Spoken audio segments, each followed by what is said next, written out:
J'ai commencé les jeux vidéo plutôt par frustration de ne plus programmer en tant que programmeur initialement, puisque c'était plus ma responsabilité dans mon travail.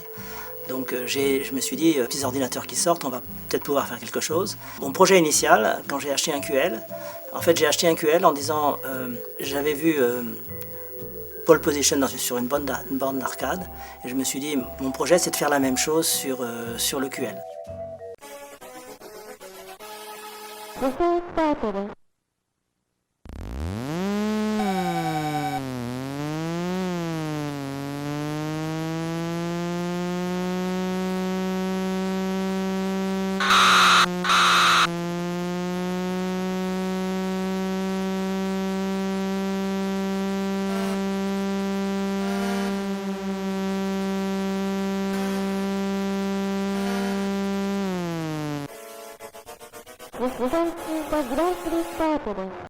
Ce que j'ai fait, pas aussi bien d'ailleurs, mais parce que la machine avait quand même quelques limitations. Voilà, donc c'était ça ma motivation. Et ma motivation quand même, elle n'est pas seulement que programmation, puisque moi je suis très intéressé par les images en général. Je suis pas collectionneur de jeux vidéo ni d'ordinateurs, mais je suis collectionneur de peinture et je suis très sensible aux images. Donc en fait, ce qui m'a beaucoup intéressé et ce qui m'a extrêmement motivé, c'est de partir d'une surface plate, un écran, et de l'animer, de recréer la vie à l'intérieur. Je pense qu'il y a toujours ce côté prométhéen d'à partir d'une image de créer une image virtuelle, de faire entrer les personnes dans un monde en 3 dimensions alors que c'est qu'une image plate en fait. Et j'avais pas seulement une motivation de programmation parce que je savais le faire, mais j'avais une motivation de programmation artistique un petit peu, on peut dire ça. Et si je prends la première version de Vroom qui s'est faite sur QL, je l'ai faite toute seule, programmation, graphisme, musique, son, en 6 mois, tout seul à la maison.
J'ai commencé cette démarche en tant que hobbyiste.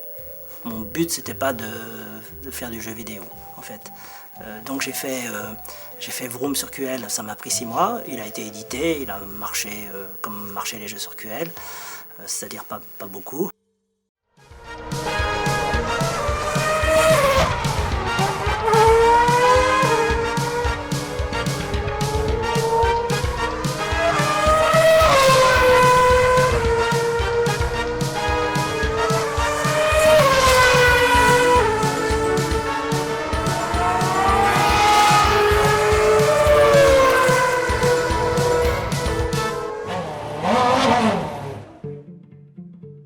Puis est arrivé le ST et je me suis dit, bah, ce que j'ai fait sur le QL, voilà, je vais le refaire sur le ST.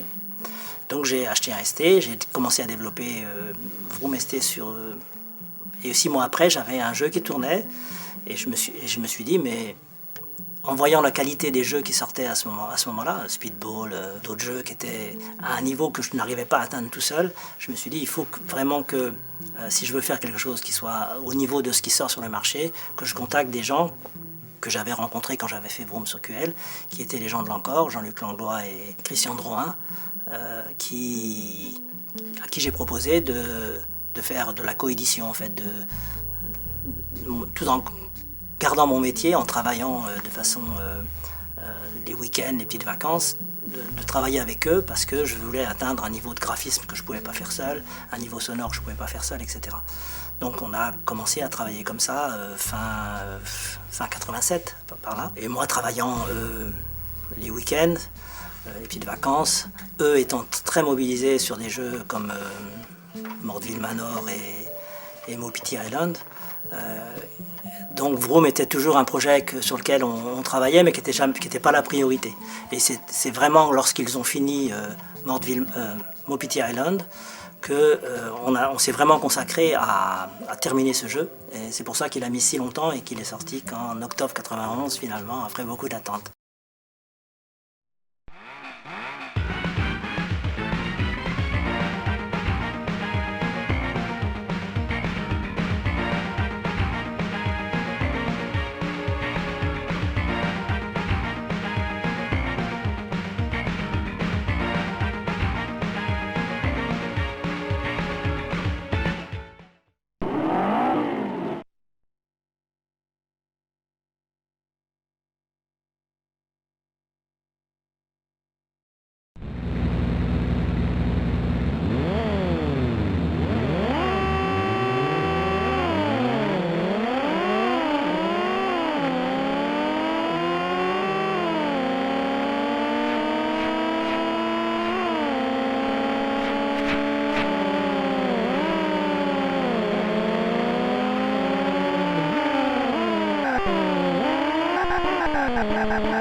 Un jeu comme Vroom a été développé avec 2 programmeurs et demi, 3 programmeurs et un graphiste. Il y avait 2 programmeurs de l'Encore, un qui était surtout consacré aux outils, générateurs de circuits, des choses comme ça, puis un qui était Jean-Luc Langlois qui s'occupait de tout ce qui était optimisation et intelligence artificielle, et moi qui ai fait le reste, disons. Donc en fait un jeu comme Vroom se faisait à 3 personnes, bon, il a mis beaucoup de temps à se faire, et un graphiste. Donc à comparer aux ressources pléthoriques que l'on a aujourd'hui pour faire des jeux vidéo, c'est tout à fait hors de proportion. Quand je regarde aujourd'hui la documentation que l'on a écrite pour faire Vroom, j'ai des cahiers avec des choses manuscrites, j'ai pas de documentation consistante, puisqu'en fait on était 3, on se parlait.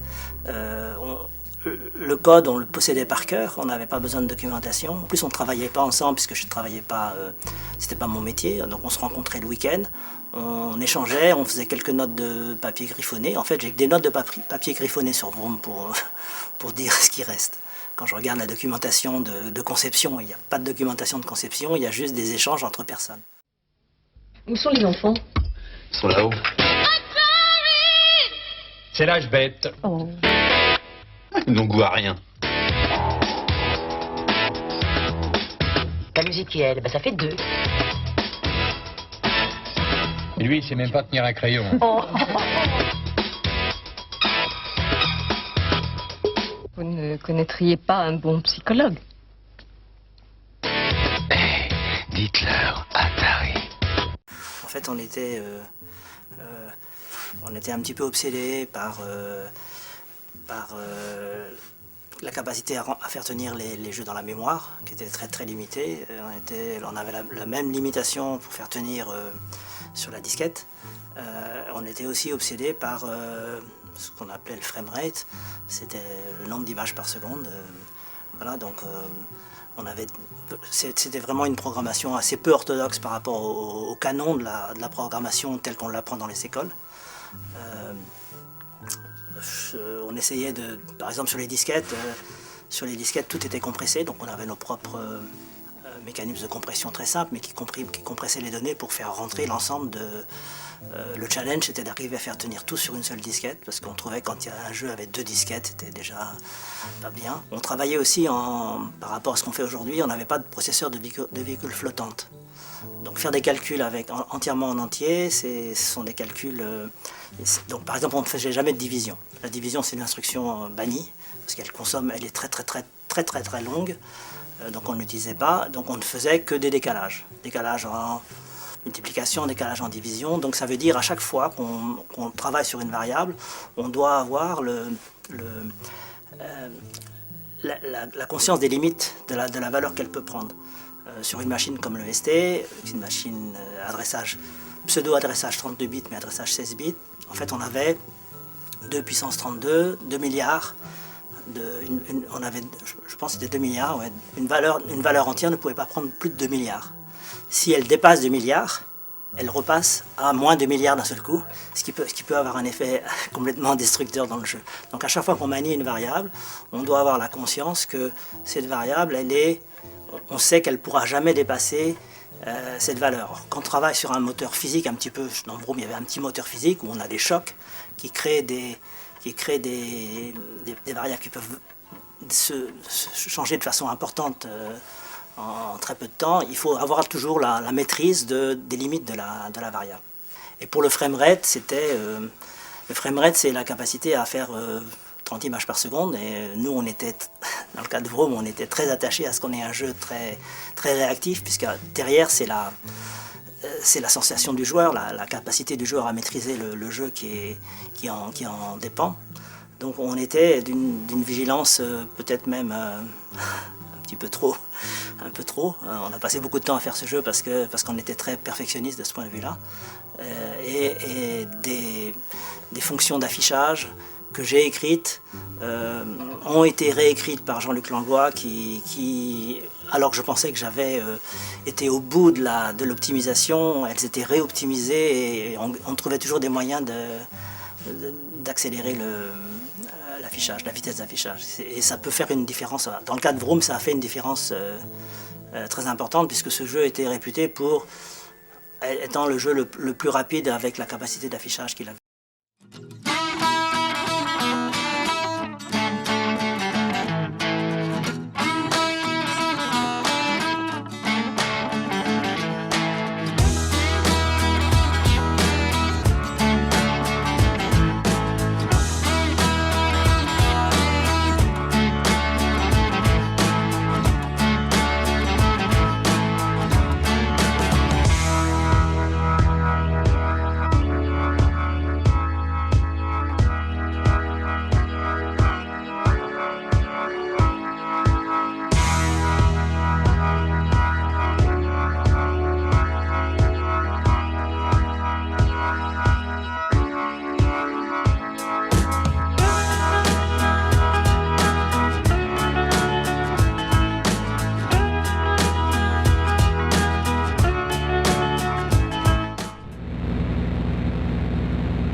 Deuxième manche de notre jeu, Nicolas contre Nicolas.